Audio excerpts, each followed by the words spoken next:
Hello everyone, welcome back to SHIVUSIR classes. So this is our part 2 video of the chapter, The Rise of Nationalism in Europe. And yeah, in our previous video we have discussed few important things. That is, what is the meaning of the word nationalism and the differentiation between modern state and nation state. And finally, we completed our previous video with the concept of Frederick Rice painting. Okay, and among that, utopian vision is one of the important question. You please remember that. I hope everybody is taking down the points or keynotes while you're watching this video. Okay, that will help you. Yes, in today's class we'll be discussing completely about France, and I do mention the page numbers and topics which are exactly in textbooks. Please do note it down so that it will be easy for us to maintain the sequence and learn together. Okay, yes, we'll start. Let us not waste much time. Now I'm going to give one of the most important 5-mark question here for your CBSE examination, 10th board examination. Why? Because as per my knowledge, this question has been repeated several times in your board paper. For example, 2026 Bengaluru region, one of the set had this question. I think it's set 1. So question is so simple. It's a 5-mark question. Might be come for 3-mark also. We'll start the question. Okay, what's the question? What are the measures and practices? What are the measures and practices? They might also give the word steps also. It might be what are the measures and practices, or what are the steps taken? What are the steps taken by French revolutionaries? French revolutionaries to build the spirit of nationalism or sense of collective belonging,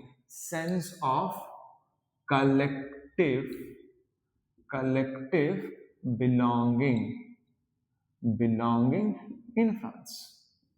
Collective belonging in France. So this is the most important 5-mark question. Please do concentrate here. Yes, they might ask the question in this manner. What are the measures and practices introduced by French revolutionaries to build the spirit of nationalism in France or in the mindset of French people? Or what were the steps taken by the French revolutionaries to develop the sense of collective belonging in the mindset of France or in France? Understood? So this will be the 5-mark question, and the answer is very easy and easy to remember as well. Okay, what is this question? See, after the first French Revolution, the first French Revolution happened on 1789. 1789. You all know that on July 14, 1789, the Bastille prison was stormed out. You all know that. We have studied in grade 9 CBSE textbook itself. Done. And the continuation of that. Once this event happened, what do you think? We need exactly the spirit of nationalism in the mindset of French people to go further and to face the further world. So now what happened? The French revolutionaries introduced few steps, few measures, few practices to make sure that the whole French country, the whole France country, the whole French people have their spirit of nationalism in their mindset. As we know, nationalism is feeling, right? We need to have that spirit of nationalism. So what were those measures and practices? We learn one by one. Okay? Yes. First, you need to remember the word called national. The word called national. Why? Because national will give you easily 4 points. I'll tell you. What are those? Yes. First one, national flag. Then national anthem. Third one, national assembly. And the fourth one, national language. Okay, sorry, I forgot to mention this particular content is in page number 5, paragraph number 2. This content is in page number 5, paragraph number 2 in your NCERT textbook. Okay, we'll remember the word called national.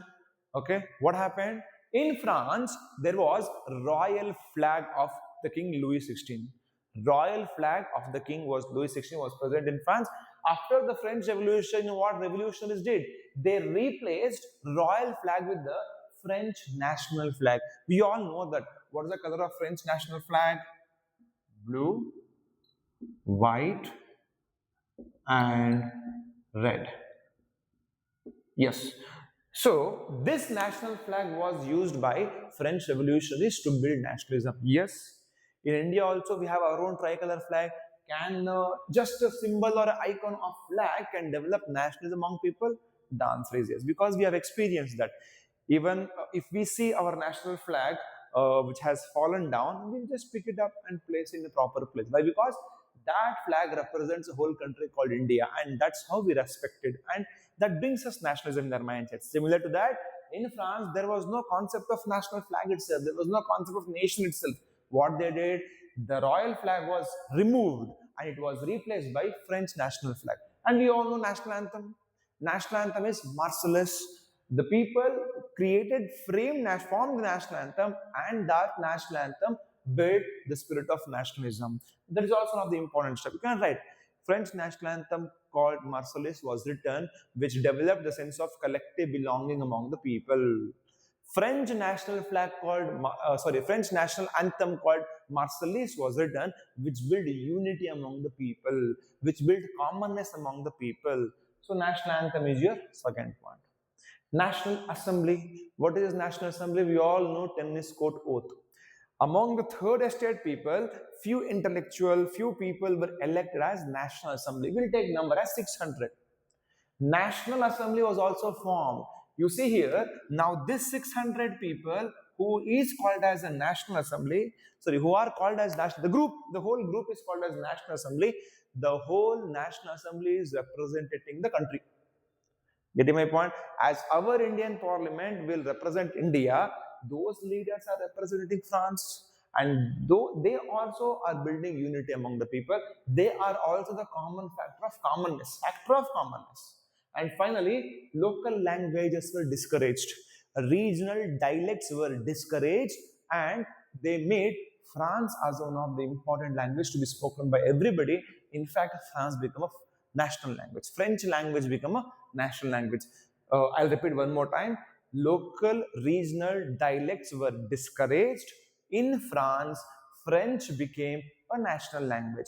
In fact, the revolution forced the people to speak French only, so that they have commonness, they have sense of collective belonging, they have sense of nationalism. I hope you understood. If you remember the word national, you can easily get 4 points. Royal flag was replaced by national French flag of tricolor, that is blue, white, red. National anthem called Marseillaise was written and sung by people to develop unity. National Assembly represented the whole country called as France, and it was a factor of common identity, commonness. And finally, regional local languages were discouraged, and French became the national language. French became the national language. So you have already got 4 points now. Easy? We'll continue. Now the next word is uniform. Uniform. If you remember the word national, you get 4 points. Now remember the word uniform. Yes, under the word uniform, you can write uniform laws were made. Uniform currency was introduced.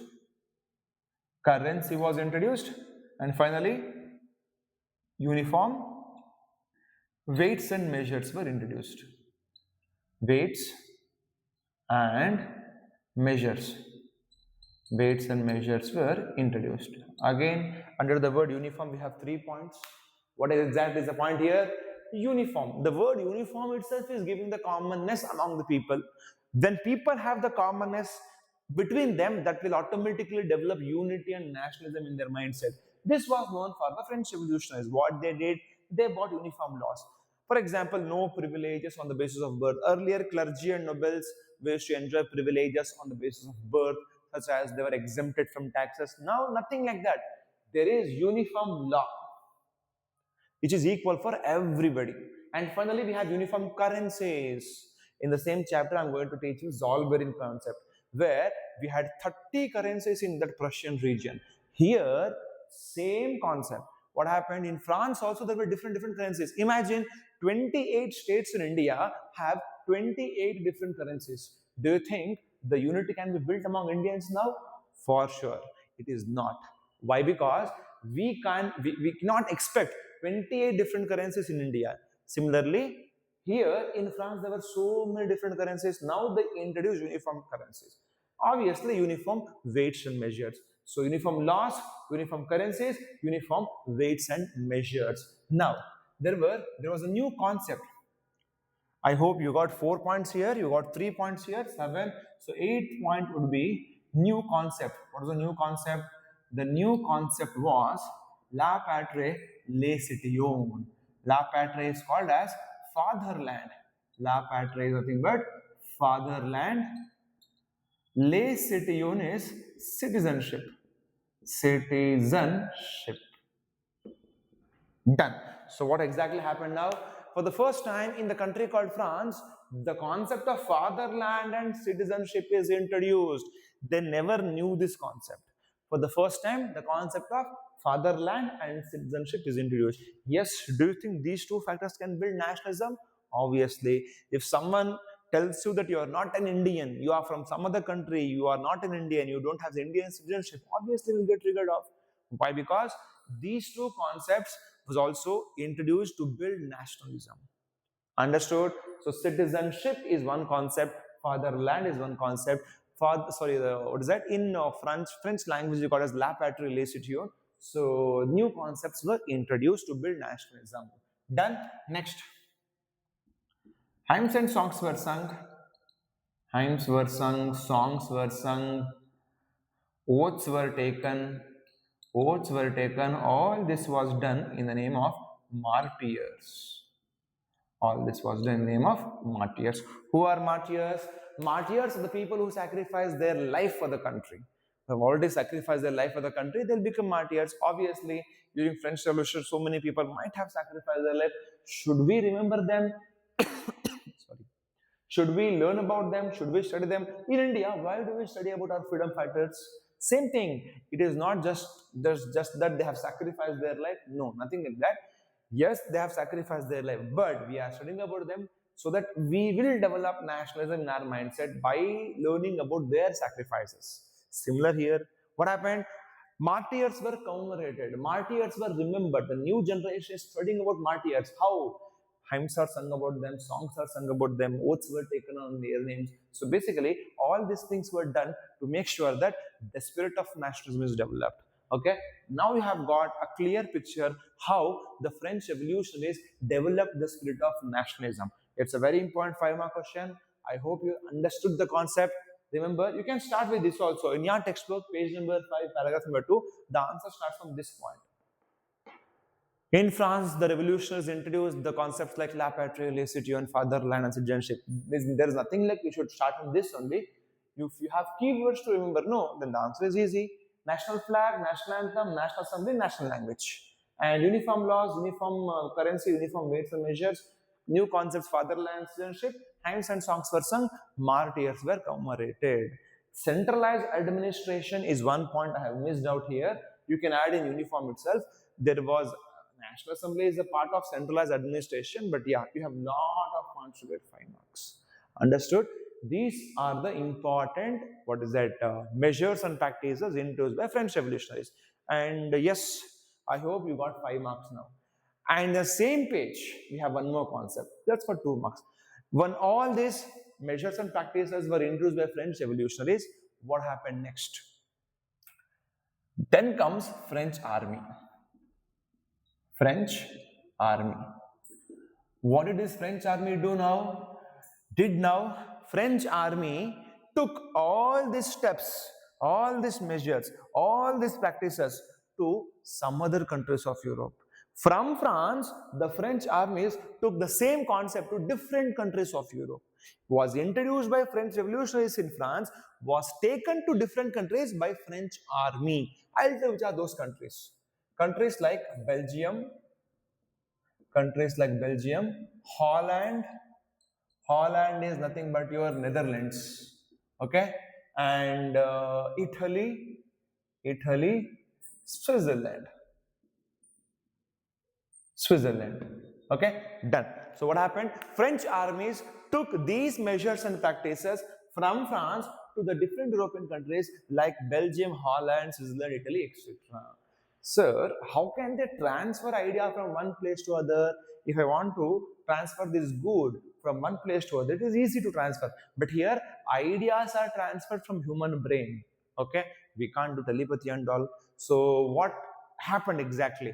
These French armies, they went to other European countries and they started Jacobean clubs.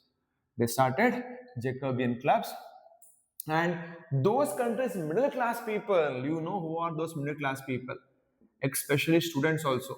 Middle class people join those clubs, and that's how they spread the ideas. It's very simple. Look, and remember the procedure. Okay, from France, French armies will go to different European countries, and what they'll do there, they start and establish Jacobean clubs.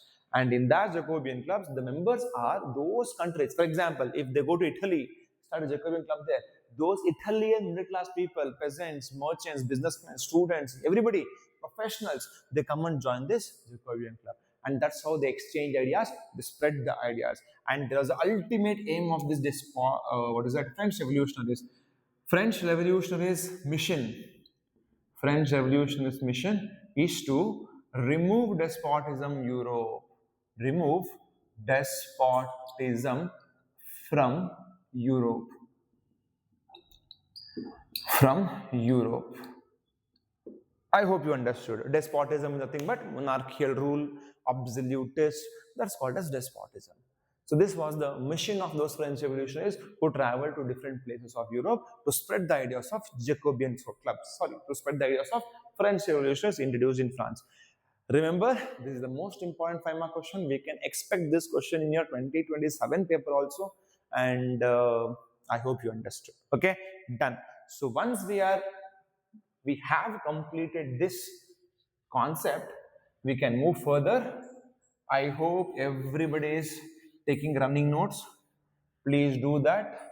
I am reminding again and again because running notes will help you. Just because you are listening to this video, that doesn't mean it will help you. You should take down some few key points, notes, important questions, and that will help you in future. Okay? Yes. Done. Next concept. Now we learn about 1804 Napoleon Civil Code of Law. Napoleon Civil Code of Law. 1804 Napoleon Civil Code of Law. Yes, we have already studied how did Napoleon came to power. Napoleon, first of all, don't get confused. Napoleon is not a king. He is not a monarch. He is a military dictator. Napoleon is a military dictator. Remember this. Okay? Napoleon is a military dictator. In France, what happened? We all know that after French Revolution, we had Jacobean club rule. Maximilian Robespierre ruled a country called France for 2 years. Then we have directors. 5 directors in France ruled France for 10 years. That is 1794 to 1804. We have already studied all this in grade 9. As of now, you should just remember that in 1804, Napoleon Bonaparte came to power. That's it. Napoleon Bonaparte came to power in the year 1804 or 1804, and as soon as he came to power, he introduced Napoleon Civil Code of Law. Some people call it as Napoleonic Code because it was introduced by Napoleon. People call it Civil Code. Why it is Civil Code? Because the code, the law must be followed by civilians. So it is 1804 Napoleonic Code of Law or 1804 Civil Code of Law. We'll start? Yes. So what does this law tells? Law tells that Napoleon has brought so many changes. We'll divide all those changes into 2 categories. We'll divide all those changes into 2 categories. First is changes brought in France. Changes brought in France. What are the changes brought by Napoleon Bonaparte in France? Okay, we'll begin again. Napoleon Civil Code of Law brought lot of changes. We'll see what were the changes brought by Napoleon. We'll divide those categories, and the first is changes brought in France, one by one. The first change is equality before law. Equality before law. What does it mean? Napoleon Bonaparte tells that from today there will be no privileges on the basis of birth in France. Everybody are equal in the eyes of law. That is equality before law.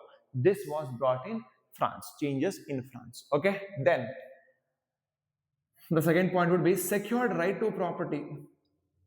Secured right to property. We have seen what exactly happened in France during French Revolution. These middle class people or the third racial people, they have attacked on the upper class statues and manors, and they have captured their property. All these things we have studied in grade 9 itself. Now, after Napoleon came to power, he told that everybody have property, and to secure their property is their right. None of the person, nobody will attack on others to capture their property.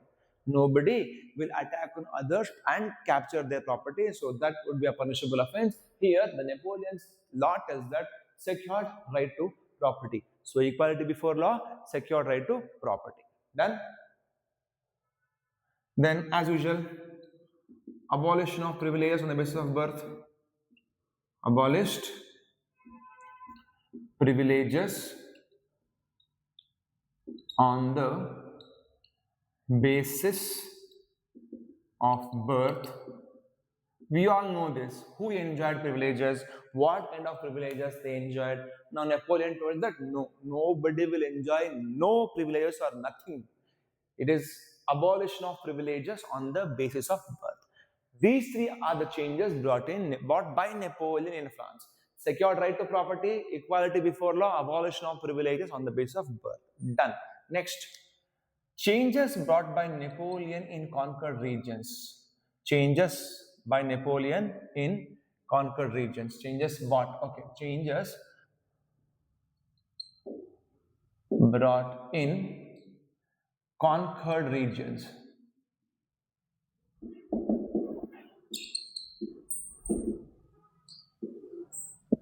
Done. Now Napoleon Bonaparte, I hope everybody know what exactly is the aim or the vision of Napoleon Bonaparte. Napoleon Bonaparte wanted to capture the whole European continent. Okay, so his ultimate aim was to capture the whole Europe.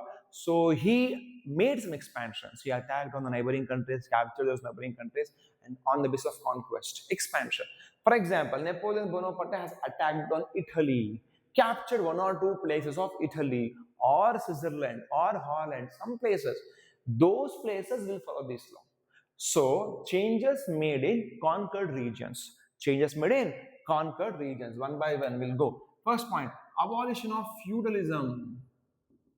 Abolished feudalism. You all know that what is feudalism. I hope you remember what is feudalism. Feudalism is where nobles are the people who enjoy the wealth or the profit, and there are serfs, S-E-R-F, serfs, who used to work in the land given by nobles, but the hard workers are serfs here, but they enjoy, the profit is enjoyed by the nobles. This system is called as feudalism, in simple, where serfs work under nobles. Hard workers are serfs, noble enjoy the profit. Napoleon abolished all this feudalism concept wherever he conquered. In France, though it was abolished already earlier, but in conquered regions, Napoleon abolished feudalism. First point, Napoleon abolished feudalism. Okay, then freed peasants, freed peasants from serfdom. Serfdom, and also same point, manorial dues. Manorial dues. Manorial dues. What exactly is this?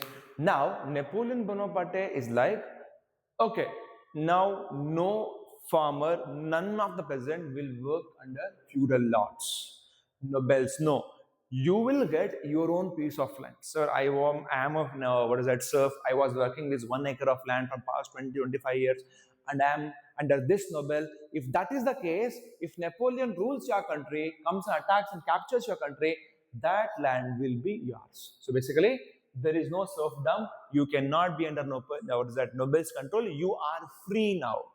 Sir, and I have not paid some what is that, rent or revenue to nobles from past 2 to 3 years. There is some what is that, due. Okay, now Napoleon will clear all those dues. Now there is no such dues on your name. So what Napoleon told, three important changes that in conquered region. I hope you understood all these three changes will obviously support and promote peasants. What did Napoleon did? Napoleon abolished feudalism. He also freed peasants from serfdom. He also told that peasants need not to pay manorial dues. Manorial dues are those amount, revenue, rent which must be paid to the what is that, nobles. So no manorial dues. Okay, these are few changes. Next we have more. And he also abolished trade guild restriction. I'm not writing the word abolished, but you should write trade guild restrictions. Napoleon abolished trade guild restrictions. What are these trade guilds? What they used to do? Trade guilds are the local associations formed at the regional level. For example, in France, in every region, every different regions, we might have weavers trade guild, blacksmiths trade guild. So they were formed by particular group of people in local region.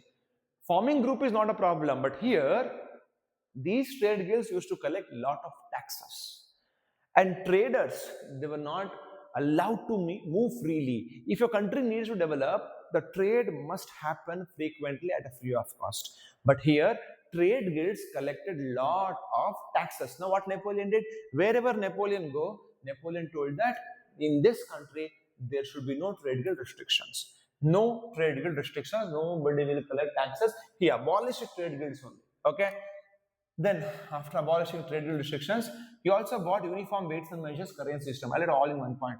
Uniform currency, uniform currency, uniform weights, and uniform measures. Uniform currency, uniform weights and measures. This was already introduced in France. French revolutionaries had already introduced this concept, but in most of the European countries, it was not there. When I teach the concept of Zollverein, I'll tell you, I'll just give you an idea about it. In 1833, a person moving from Hamburg to Nuremberg in Germany should pay 11 times the taxes.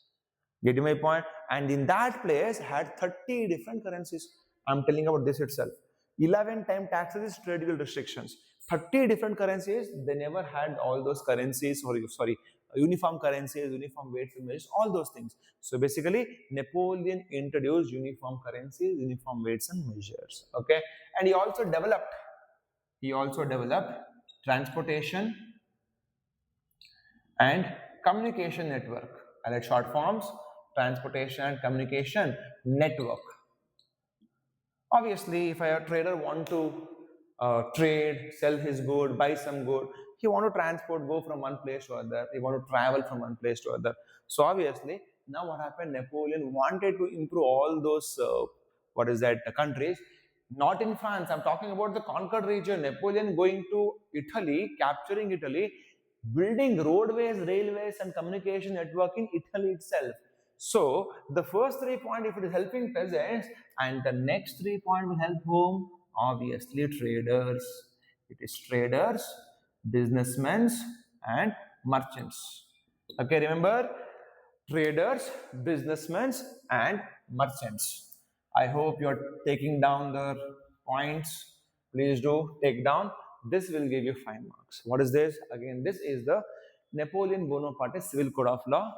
Changes brought in France, changes brought in conquered regions. In conquered regions, 3 points for peasants, 3 points for traders, businessmen, merchants. Now what happened? For this reasons, Napoleon and his army was called as harbingers of liberty. Harbingers, very, very important word. Harbingers of liberty. What is this? The meaning of the word harbingers? The word harbinger tells that indicator. The meaning of the word harbinger tells indicators. They might ask you this question in two different ways. What is that? Explain the changes brought by Napoleon through civil code of law. Easy question. Now, if it is a competence level question, what the question would be? Why do you think people of different European countries considered Napoleon and his army as harbingers of liberty? Harbingers is indicator. We all got to know. If Napoleon rules other countries, these people enjoy liberty. Peasants are no more under nobles, and traders also enjoy liberty of what? Doing trade. So thus, Napoleon's army, French army, was called as harbingers of liberty. But unfortunately, this title did not stay for much days. So what exactly happened? Now the next concept here is again an important 3-mark question. Okay. Napoleon's rule and political liberty, political freedom did not go hand in hand. Earlier, Napoleon ruled, you got a lot of freedom. But now, if Napoleon is ruling you, your political freedom is not matching with it. Okay? So, this information is in page number 6. 1804 Civil Code of Law is in page number 6. And 2 lines or 3 lines is in page number 7 also. So, 6, 7. Page number 6, 7. Now, what exactly happened here?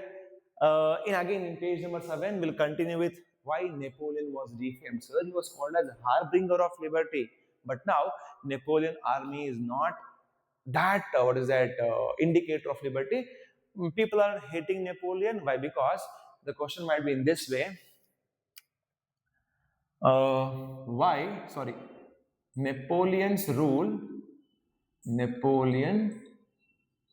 Napoleon's rule and political freedom.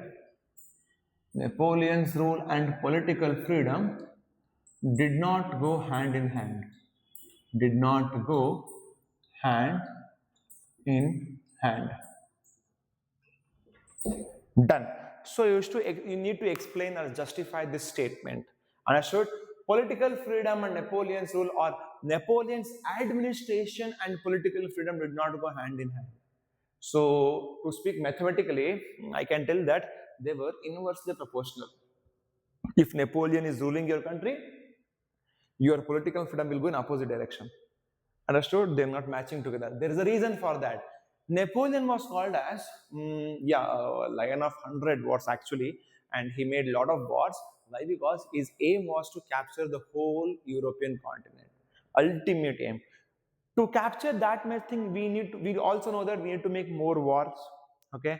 To make more wars, what do we need? We need people, and also we need money to buy arms and ammunition. Now what happened? Napoleon forced people to join French army. Forceful, okay, I'll write the textbook words, or else, this is simple words if you want. If it is textbook, if you want textbook word, it is forceful conscription to French army. Forceful conscription to French army. Forceful conscription to French army. What does that mean? Napoleon wanted more people, more soldiers to fight the war, so he forced countries' youth, especially youth, obviously we know that, youth to join French army. Imagine, he attacked on some country called Poland, captured Poland, asking Polish people to join Poland, youth people to join French army. I hope you're getting my point. So obviously people will start hate Napoleon now. So he forced people to join his own army, French army, because he needed more soldiers. Fine, now he got more soldiers. What else did he need? More money. So what he did? He increased taxation. He increased taxation. Easy. Done. So now earlier you were paying taxes to your landlords, now pay to Napoleon. Napoleon increased taxation. Done. Then he also imposed censorship. Imposed censorship. What is censorship? The word censorship stands for severe control and punishment. You can write the meaning of the word. Censorship is severe control and punishment. Okay. Now, Just because your family member is forced by Napoleon to join French army, just because he is asking you to pay more taxes, you can't go against Napoleon. Why? Because Napoleon has imposed censorship also. I hope you understood. Censorship is severe control. If you raise your voice against Napoleon, he's going to punish you. And these 3 points made Napoleon's rule and political freedom did not go hand in hand. I hope you understood. Forceful conscription to French army, increased taxation, imposed censorship. So this is in page number 6 and this topic is in page number 7. And I know there are so many pictures need to be explained. So I'll make one more video regarding the pictures as well. So as of now, we'll study with Napoleon. I hope you have copied the points as well. I'll erase this concept and we'll go to the next one. Now, so Napoleon was ruling. Who do you think defeated Napoleon? How was Napoleon defeated? How many battles did Napoleon lost? All those things will be discussed now. Okay, if you want, you can take. No, I want 2 minutes break. So we'll take 2 minutes break and we'll catch you later. Okay, welcome back again. Now we'll continue with the concept. Next concept is who defeated Napoleon? Napoleon was defeated by BARP. 4 important countries and their monarchs combined their armies to defeat Napoleon Bonaparte. B stands for Britain. B stands for Britain. A stands for Austria. R stands for Russia. R stands for Russia. P stands for Russia. P stands for Prussia. Okay, Prussia is the thing, but you are Germany. Today is Germany. Done. 4 important countries and their monarchs combined their armies to defeat Napoleon. Britain, Austria, Russia. Combined their armies. We'll study why they combined their armies, what was the ideology. First, we'll finish this. Okay. And the first battle which Napoleon lost was 1830. All these people defeated Napoleon Bonaparte in 1813, the Battle of Leipzig. Battle of Leipzig, the Napoleon Bonaparte was defeated in that particular battle, 1813 Battle of Leipzig. Okay. In this battle, Napoleon Bonaparte was not completely defeated. He lost few places. And he was completely defeated in the battle 1815, that is Battle of Waterloo. Napoleon Bonaparte was completely defeated in the Battle of Waterloo. 1813 Battle of Leipzig. 1815 Battle of Waterloo. Okay. In 1813 battle, Napoleon was not completely defeated. He lost many places of his control. And in 1815, the Battle of Waterloo, Napoleon Bonaparte was completely defeated. Understood? Yes. So this information is in page number 10. Now whatever we are discussing is in page number 10. Page number 10, topic 2.3. Topic 2.3. In this topic called 2.3, we have 3 paragraphs. All the 3 paragraphs are important paragraphs. And now we are discussing about paragraph number 2. The paragraph number 2 content is Treaty of Vienna. Treaty of Vienna. Done? Yes. What is this Treaty of Vienna? Where exactly is Vienna? And what happened on Vienna? Everything we'll see. As I told you, Britain, Austria, Russia, Prussia defeated Napoleon Bonaparte completely in the Battle of Waterloo, that is 1815. Battle of Waterloo, 1815. On the same year, in 1815 itself, Treaty of Vienna was signed. So Treaty of Vienna was signed in which year? 1815. Where was it signed? The treaty was signed in Austrian capital, Vienna. Vienna is the capital of Austria. Capital city of Austria. So that particular treaty was signed in Vienna. So it is called as Treaty of Vienna. Done. And who signed this treaty? All the 4 country monarchs. Britain, Austria, Russia, Prussia. Everybody came and they signed this treaty. Monarchs came and signed this treaty. And it is called as Treaty of Vienna. Done. And who presided this treaty? It was presided by Austrian Chancellor Duke Metternich. Duke Metternich. Done. So this person, the Chancellor of Austria, presided the meeting, that is the Treaty of Vienna. He called all the four people, Britain, Austria, Russia, Prussia. The monarchs came and they signed the Treaty of Vienna. That's what is that agreement between all those four country people. We'll see what was inside the Treaty of Vienna. We'll see what are those agreements, rules, regulations. We'll learn one by one. Okay, we start. First one. As per this Treaty of Vienna, we can take the heading as features of Treaty of Vienna. Features. So this will be introduction point. Now it is features. Okay, the most important feature is, as per Treaty of Vienna, Bourbon dynasty was brought back in France. Bourbon dynasty was brought back in France. In simple words, Louis family will rule France now.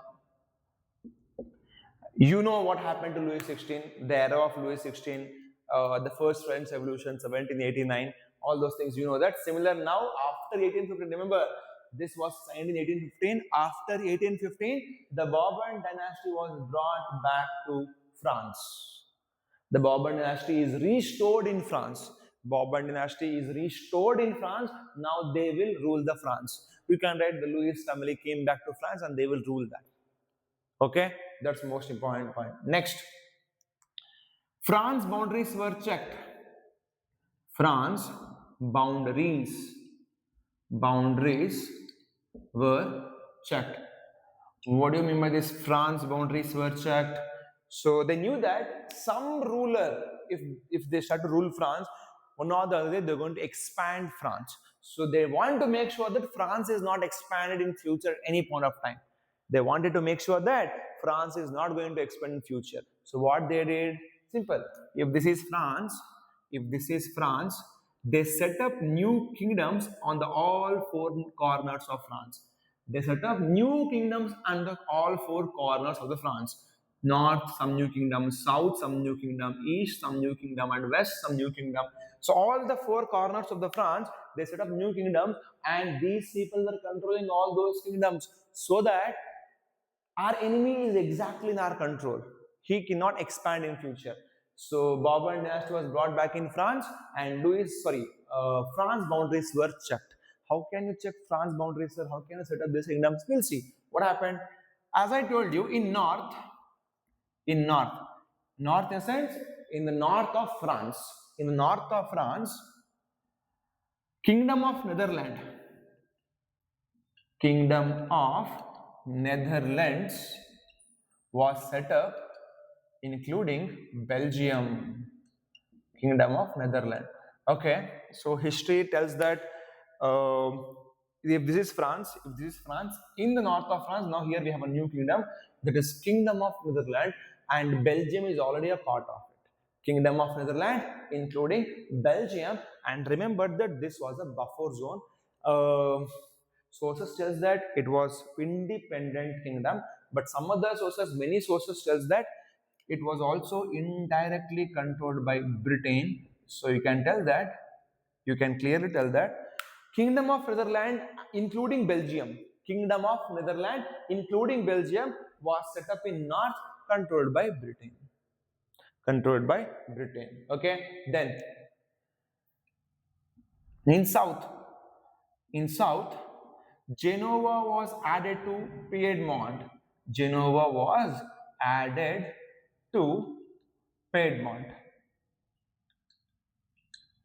What is Piedmont? Piedmont, again, I have already discussed the unification of Italy.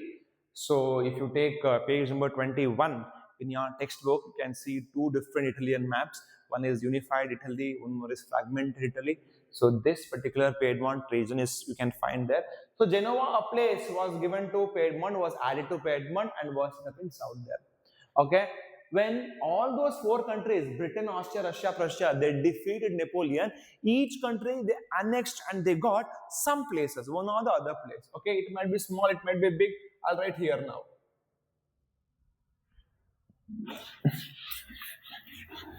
Okay, yes. What they got one by one. So we can tell Britain got Kingdom of Netherlands including Belgium. So though it was a buffer zone set up in north, but still Britain had a one of the control on that what is that Kingdom of Netherlands and Belgium. Okay, done. Then what did Austria got? I'll continue point here. Austria. Okay, wait for 2 minutes. You can copy the notes by the time. I'll just refill the ink here.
Yes, apologies for the interruption.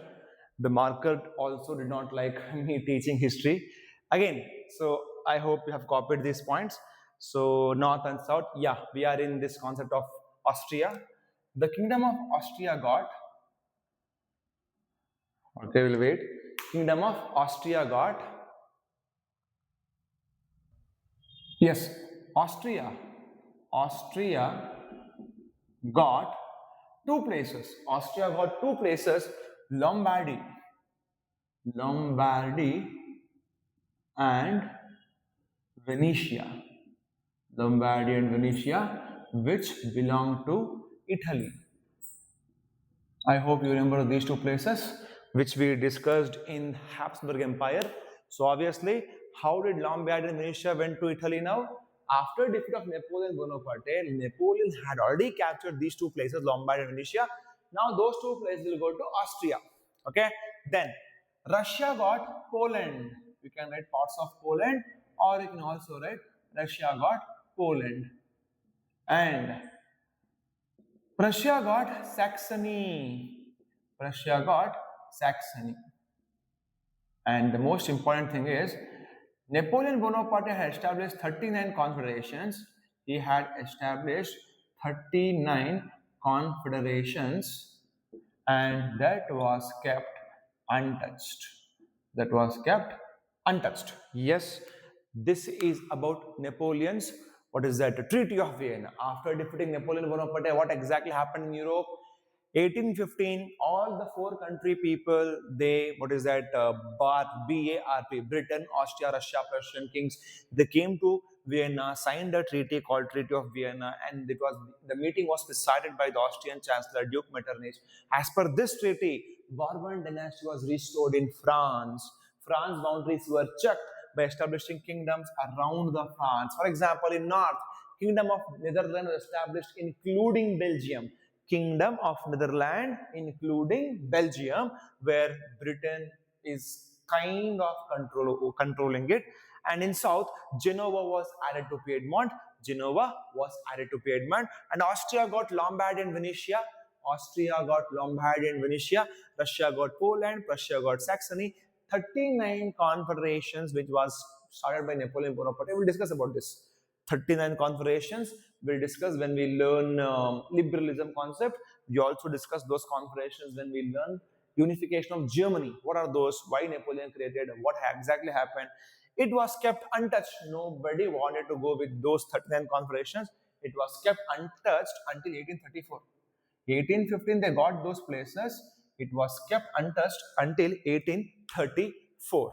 Okay, so this is all about Napoleon Bonaparte, and Napoleon was defeated easily in 1813, that is Battle of Leipzig, and 1815 Battle of Waterloo. And this particular information, what I told you, it starts from page number 10 and in 11 also it continues.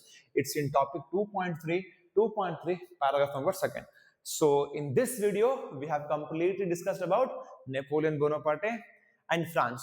So first we started with the measures and practices introduced by French revolutionaries, and the French armies took those measures and practices to different countries by establishing Jacobean clubs. Then we learned about 1804 Civil Code of Law and why people called him as harbinger of liberty. Then we also learned about how Napoleon lost his fame. His political administration and freedom did not go hand in hand. And we finally learned who defeated Napoleon Bonaparte and what treaty was signed. They might ask you, how was the European map changed after 1815? How did European map changed after 1815? Okay, there is no word called Napoleon, there is no word called Treaty of Vienna in this. Understood? So you must be able to write the answer. That might be the question as well. Okay. So I hope you enjoyed the class, and this was completely about France and its Napoleon. So in next upcoming videos, we'll learn about liberalism, what is that, aristocrats, middle class people, what is conservatism, what is romanticism. That particular part will be in one video. And I've already done unification of Italy in my previous video. Please go check the channel once.